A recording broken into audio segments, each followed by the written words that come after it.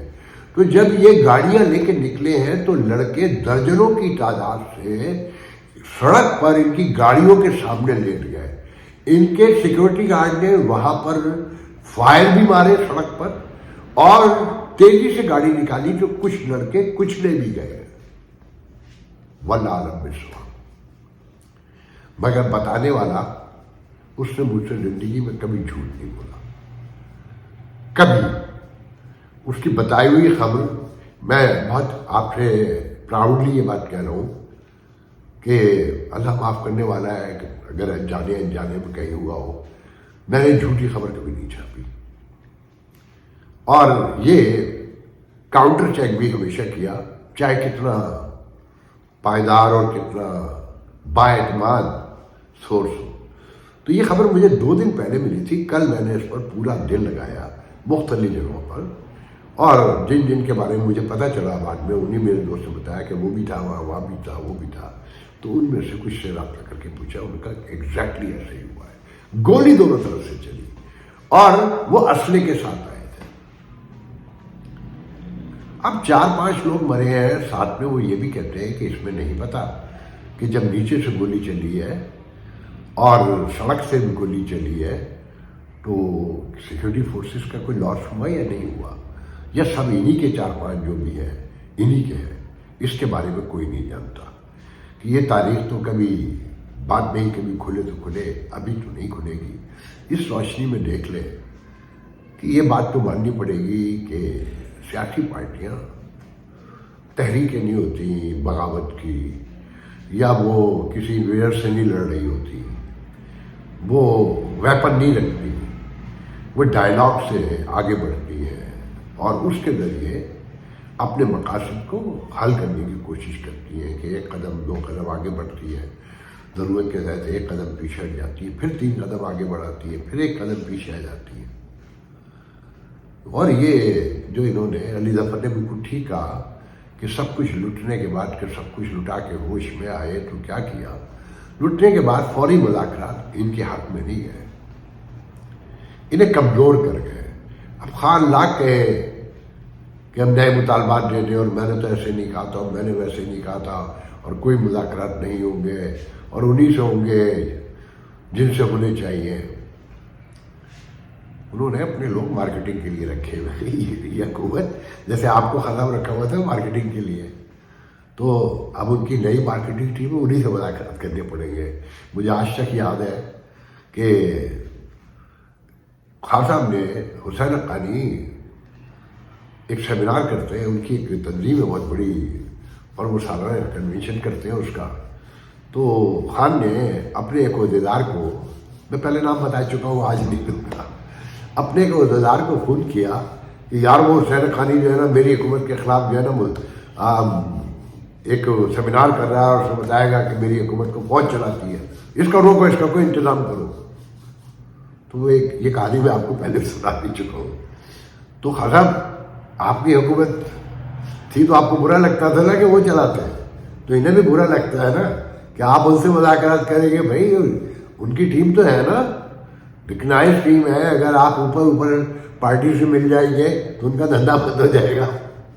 تو بہرحال یہ جو مذاکرات ہیں نا وہ تو ہوں گے نہیں، ٹھیک ہے۔ حکومت یہ مذاکرات کبھی نہیں چاہیے، اسی لیے ان کے مظرا گندا کر رہے ہیں پی ٹی آئی کو کہ ہمیں تو یہ چور ڈاکو کہتے تھے، فلانا کہتے تھے، اور انہوں نے تو یہ کیا اور نوئی کیا، فلانا کیا۔ اور خان صاحب اگر نہیں مانتے ہیں تو اسٹیٹس کیا ہوگا اگر مذاکرات ہو بھی جائیں؟ ابھی تو کمیٹیاں بنی ہیں، کسی نے کوئی رابطہ نہیں کیا، پوری کہانی آپ کو پتہ ہے۔ اگر یہ مذاکرات ہو جاتے ہیں تو حکومت کو کوئی دینا پڑے گا نا، اور وہ کیا ہوگا؟ نہ مان لے کے خان صاحب کی رہائی کو چھوڑ دیں تو نئے الیکشن میں تو بات ہوگی نا، یا قومی حکومت تک تو آئیں گے نا، جس کی باتیں تیزی سے ہو رہے ہیں۔ ذہن میں رکھیے گا یہ پہلا پروگرام ہے جس نے 2.5 سال پہلے 2 سال پہلے کہہ دیا تھا کہ دیکھو انتخابات نہ کروانا۔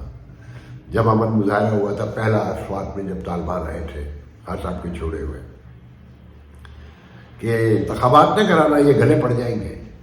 اب وہ اس حکومت کو جو اسٹیبلشمنٹ بھی ساتھ ہے، ساری میجر پارٹیاں بھی ساتھ ہیں، مولانا فضل الرحمان وہ کچھ لے دے کے معاملہ ٹل جائے گا۔ آصف زرداری نے ایسے تو نہیں کیا ہوگا، اور پھر مولانا کو سوچنا چاہیے تھا کہ آصف زرداری اس بل پہ کیسے سائن کر سکتا ہے، یہ ممکن ہی نہیں تھا۔ انٹرنیشنل کمیونٹی کو بھی چھوڑے، دکھانے کو صحیح ایک سول ہے، ایک فلاسفیکل تھاٹ ہے پیپلز پارٹی کا، وہ اس سے کیسے انحراف کر سکتا ہے؟ یہ ممکن ہی نہیں ہے نا۔ آصف زرداری کے اقتدار کی لالچ کے باعث ہی سندھ میں ہر طرف اب وہی کانٹے کا مقابلہ دیتے ہیں نا، جس پیمانے پہ بھی دیتے ہیں، قوم پرست تو نہیں دے پاتے۔ مولانا کے لوگ ہی الیکشن لڑ رہے ہیں نا پیپلز پارٹی کے خلاف، تو بی بی نے بھی اور آصف زرداری نے اسے کنٹینیو کیا، اور آج بھگت رہے، بل پہ سائن ہو نہ ہو، سارے مسائل ایک ساتھ جمع ہوتے جا رہے ہیں، ایک ڈبے میں بند ہوتے جا رہے ہیں۔ وہ ڈبہ کب پھٹے گا اس کے بارے میں کوئی نہیں جانتا۔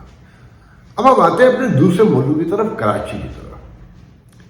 ایک تو دیکھیں، میں پہلی بار بہت طویل عرصے سے یہاں رہ رہا ہوں، پہلے 2 دن کے لیے 3 دن کے لیے آتا تھا، پتہ ہی نہیں چلتا تھا۔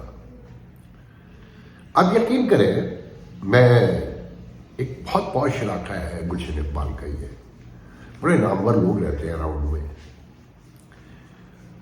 مگر مجھے ایسا لگتا ہے کہ سکھر بھی بہتر ہے۔ ابھی میں نے ویڈیو روکا تھا، آپ ایڈٹ میں سے نوٹ کر لیں گے کہ کوئی کلفی والا جا رہا تھا، گھنٹیاں بجتی ہیں، اچھا ہر سبزی والا بھی اسپیکر لے کر گھوم رہا ہے، کیونکہ اتنا شور بے قرار ہے کہ کان پڑے آواز نہیں آتی۔ کبھی سوچا تھا کسی نے کہ آلو بیچنے والا اسپیکر لے کر بیٹھا ہوا ہے، کلفی بیچنے والا سے لے کر گوشت بیچنے والا، یو نیم اٹ، اسپیکر لے کے باہر آتے ہیں، اور ہر 2 منٹ پر، کبھی میں کراچی سے گیا تھا، کبھی میں نے گلی سے، میں نے تو نہیں گزرتے دیکھا تھا۔ تو دھول مٹی اپنی جگہ ہے، اور پھر آپ یقین کریں گے، مجھے نہیں پتا کہ کراچی کی جو آبادی انسانوں کی 4 کروڑ وہ زیادہ ہے یا اس شہر میں کتے بلی زیادہ ہیں. آپ سڑک پہ نکلے نا تو ایک بے ہنگم سا ٹریفک بھی آ رہا ہے نا گلیوں میں اسپیشلی, تو دوسری طرف سے کتا دوڑا آ رہا ہے یا بلی دوڑ کر آ رہی ہے.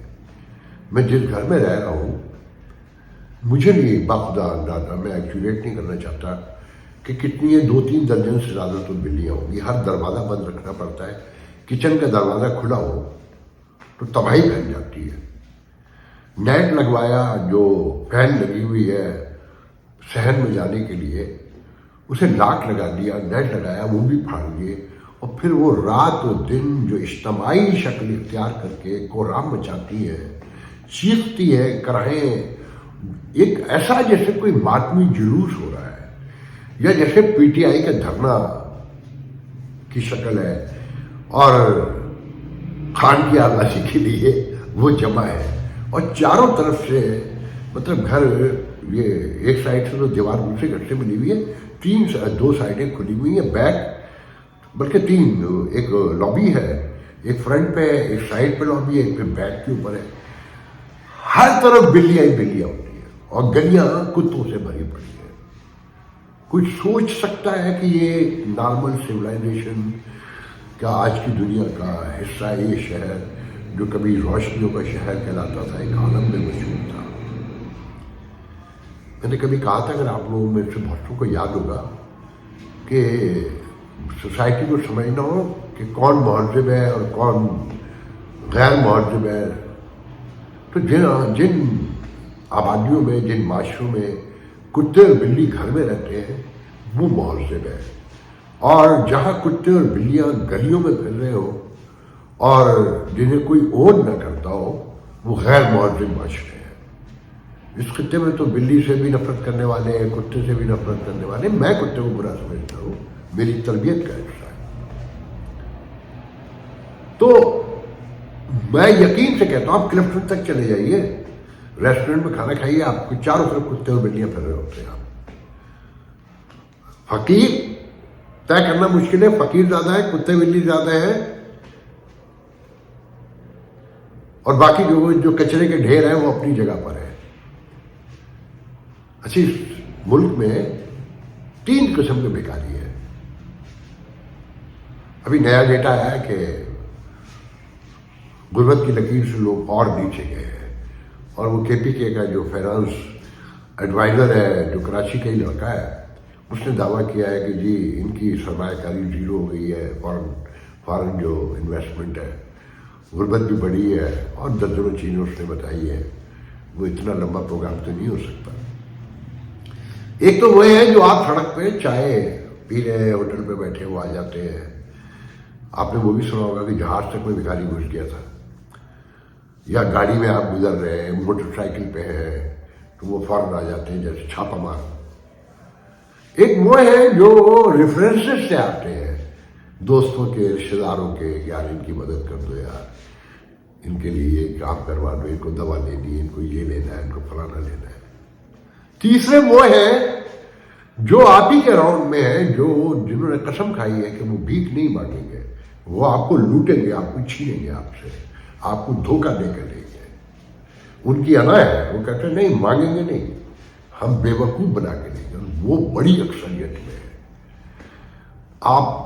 میں اس کی ایکسپلینیشن میں نہیں جاؤں گا کہ وہ ہر ادارے میں ہے, ہر شعبے میں ہے, آپ کے رشتے داروں میں ہے, دوستوں میں ہے, سب جگہ ہے. ایسے میں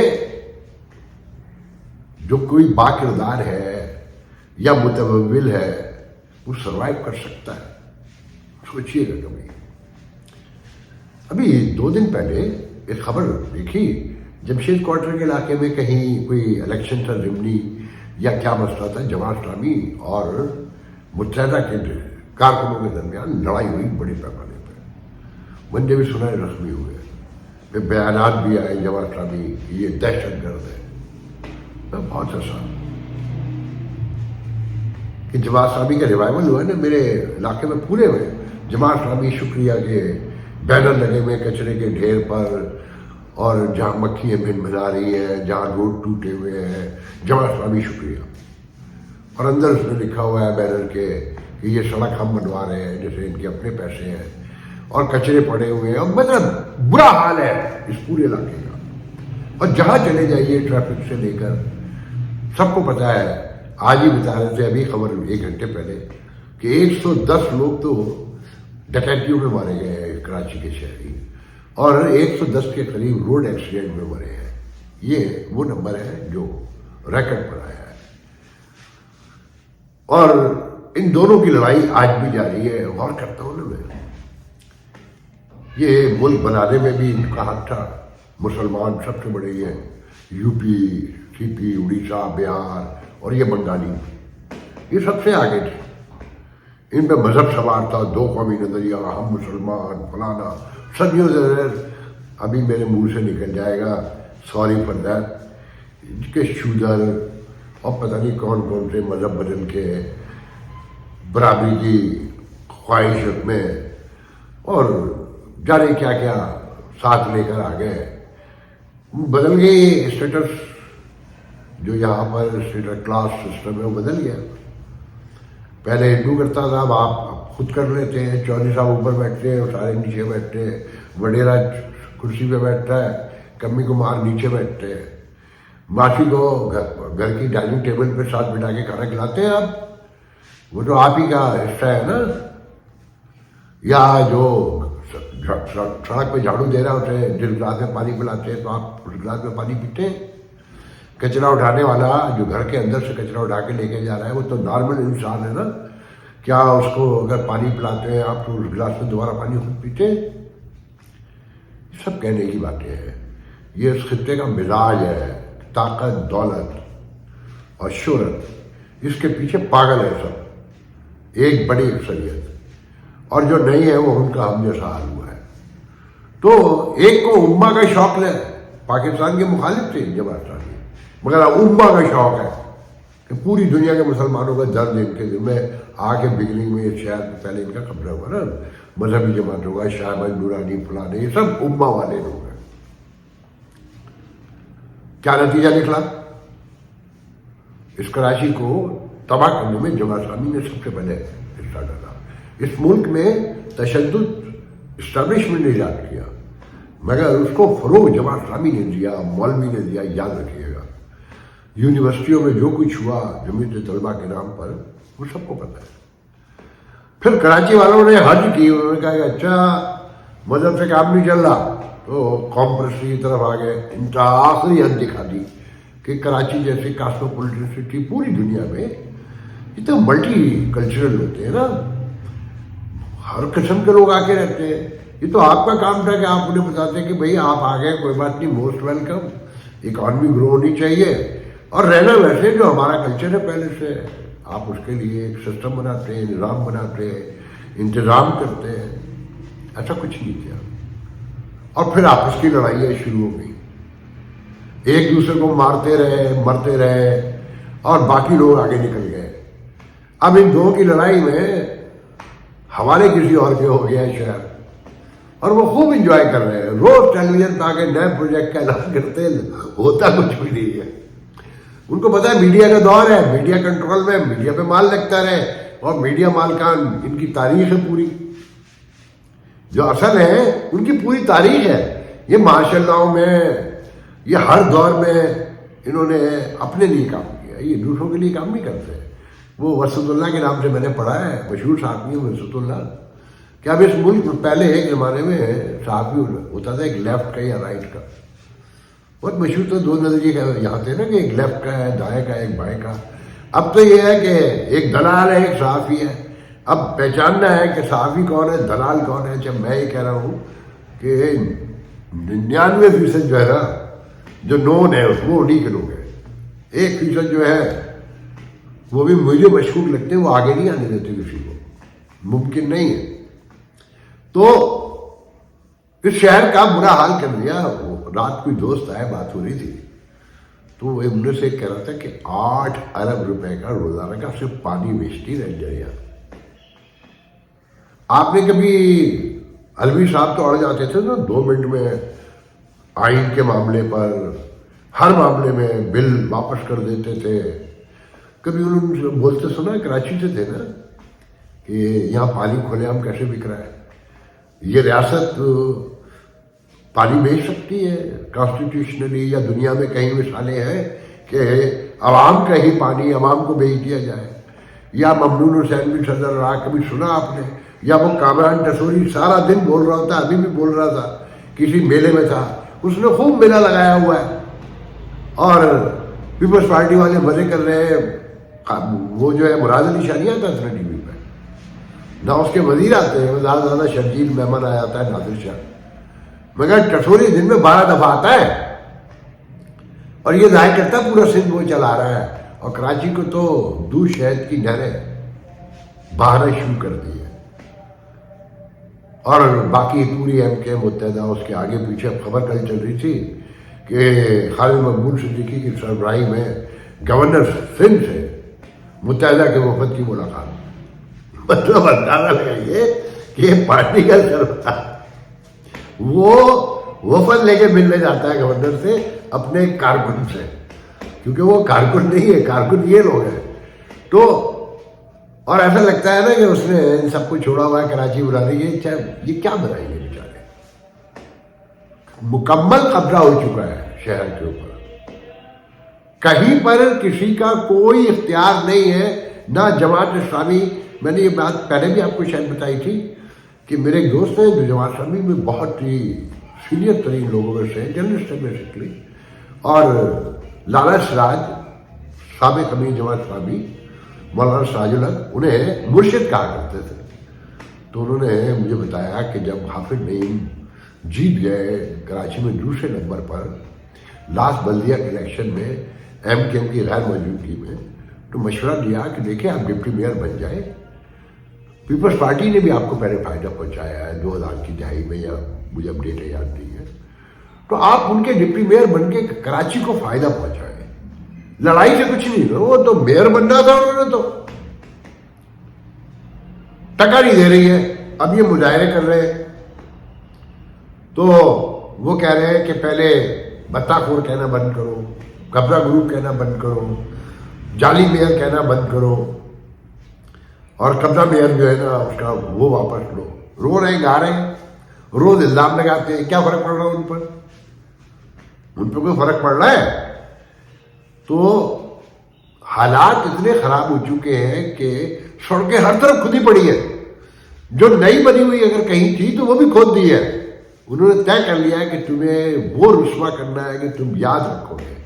تو ہمارے ایک دوست کل کہنے لگے کہ اگر آپ پنجاب میں رہتے ہیں تو آپ نون لیگ میں شامل ہو جائے، فوری فائدہ ہو جائے گا، نہیں تو پی ٹی آئی میں ہو جائے، امید کے اوپر ہو سکتا ہے کل بھائی آ جائے، ہے یو نیور نو، اور نہیں تو مستقل جو سیاسی پارٹی ہے اسلامی اس میں شامل رہے۔ بھارت تینوں سے کہیں نہ کہیں فائدہ مل جائے گا۔ آپ کے پی کے میں مولانا فضل الرحمان کی پارٹی میں چلے جائیں، آپ پی ٹی آئی میں ہیں تو مزے ہی مزے ہیں اس وقت، بلوچستان میں ہے تو سیدھے سیدھے اسٹیبلشمنٹ سے ہاتھ ملا لیں، باقی کسی کی کوئی ورث نہیں ہے۔ آپ سندھ میں رہتے ہیں، سندھی ہیں، پنجابی ہیں، پشتون ہیں، پیپلز پارٹی کی حمایت کریں، آپ کو فائدہ ہو جائے گا۔ مگر آپ بھئیے ہیں، اردو بولنے والے، کسی پارٹی میں چلے جائیں، آپ کو کچھ نہیں مل رہا، آپ فارغ ہیں۔ اچھا پھر پیپلز پارٹی میں جو بھئیے ہیں ان پہ بھی ذرا نظر کریں، ڈالیں وہ کون ہے۔ یہ خاص لوگ ہیں، وقار مہندی ہو، وہ تاجدار کیا نام ہے وہ جو سینیٹر بڈھا جس نے 60 سال کی عمر میں شادی کی تھی، کیا نام ان کا، کون سے حیدر ہے، مطلب جتنے آپ نام سارے دیکھیں گے نا وہ آپ کو سمجھ میں آ جائے گا کہ ایک مخصوص کلاس کے لوگ ہیں، اور باقی وہ اپنا کام دکھا رہے ہیں۔ تو مجھے یاد آیا کہ ایک دفعہ بے نظیر ارلی 2000 کی بات ہے، نیو یارک میں میں انٹرویو کر رہا تھا بیوی کا، تو ایک موقع پہ میں نے کہا بیوی ایم کیو ایم سے صلح کریں، ختم کریں، چھوڑیں۔ انہوں نے تاریخی بات کی، آپ ذہن دیکھیں، اور وہی سب کچھ آج بھی ہے۔ انہوں نے کہا کہ جناب فاروقی صاحب، خاتون بولی کہ آپ کیسی باتیں کرتے ہیں، میں اگر ان سے ہاتھ ملا بھی لوں میں اب نہیں۔ پہلے انہوں نے کہا کہ آپ میری صلح کروانے ہیں، ٹل دیا انہوں نے کہا، میں نے کہا میرا تو ان سے کوئی رابطہ نہیں ہے، آپ لوگ بھی مجھے، آپ کے لوگ بھی مجھے یہ سمجھتے ہیں میں پیپلز پارٹی کا دشمن ہوں، وہ بھی یہی سمجھتے ہیں۔ تو میں نے کہا دیکھیں اگر آپ کراچی کے لیے کام کریں گی ڈیولپمنٹ کریں گی، لوگوں کو روزگار دیں گی، نوکریاں دیں گی، تو لوگ خود مائل ہو جاتے ہیں، انہیں اپنے کام سے مطلب ہے، کہہ لیں گے نہیں فاروقی صاحب آپ نہیں جانتے، آپ وہاں نہیں رہتے ہیں، میں لاکھ کام کروں کراچی کے لیے، میں لاکھ کراچی کو سونا بنا دوں، ووٹ الطاف صاحب کو ہی پڑے گا، یہ ووٹ نہیں دیں گے ہمیں۔ پھر اسی ملاقات کے کچھ عرصے کے بعد وفاقی وزیر ہوا کرتے تھے لیاقت جتوئی، جو اس صوبے کے چیف منسٹر بھی رہے، لیاقت جتوئی صاحب سب جانتے ہیں۔ میں نے ان کا انٹرویو کیا یونائٹڈ نیشن کی بلڈنگ کے سامنے ایک ہوٹل ہے، پلازا ہوٹل ہے میرے خیال میں، وہاں پر تو ایم کیو ایم کا ذکر آیا کہ کراچی اس وقت ایم کیو ایم چلا رہی ہے اور سندھ بھی، اور محل علی شاہ میرے خیال میں وزیر اعلیٰ تھا، جو مجھے یاد پڑتا ہے، وہ جو ساڑی باندھ کے ناچا کرتا تھا۔ تو انہوں نے ایک موقع پہ کہا کہ ایم کیو ایم سے سب نفرت کرتے ہیں، سب، صرف اس مشرف کی وجہ سے چپ ہے، وہ اردو بولنے والا ہے نا، فوج میں بھی اس کے خلاف ہے لوگ۔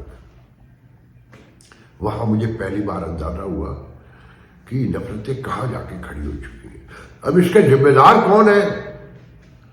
یہ تو ریاست ہی ہے جو ایمانداری کی بات یہ ہے، اور اصل ذمہ داری تو بہت پیچھے جا کے ڈھونڈنی پڑے گی کہ اس کو بنانے کا فائدہ کیا ہوا۔ وہ بھائیوں کو تو اسے ایک بات یاد رکھنی چاہیے کہ یہ امہ اور قوم پرستی کی لڑائی میں آپ کے پاس ایک راستہ رہ گیا، نکلو بھاگو۔ یہاں آپ کے لیے نہ کوئی نوکری ہے، نہ کوئی اور کاروبار ہے، کاروبار بھی جا کے دیکھ لیں، غور کر لیں، کیونکہ ان کے ہاتھوں میں چھوٹے سے چھوٹا بھی پان کی دکانیں بھی اردو شروع کی آپ کی نہیں ہے۔ اور ہاں کل میں نے ایک پشتون لڑکے کو پان کھاتے ہوئے دیکھا، وہ بڑا حیران ہوا، میں نے سے پوچھا آپ پشتون ہیں؟ کہ ہاں، میں نے کہا ماشاءاللہ مبارک ہو۔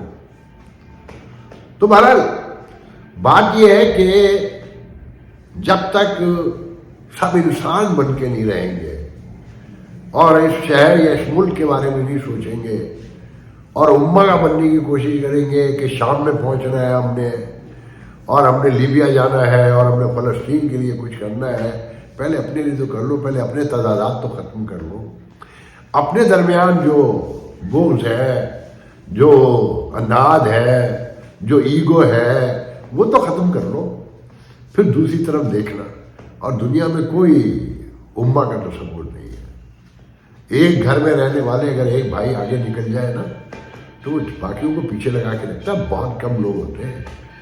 اور اس خطے کی جو تاریخ ہے وہ لالچ، حرص اور وحشت پہ مکمل ہوتی ہے۔ آج کے لیے اجازت دیجیے، انشاءاللہ کل گفتگو ہوگی، کیونکہ ایک شور گلی میں ڈنکا بجانے والا پھر کوئی آ گیا ہے، تو ہو نہیں جانتا کرنا پیندا ہے، ہو نہیں جانتا کرنا جیون دے لئی مرنا پیندا۔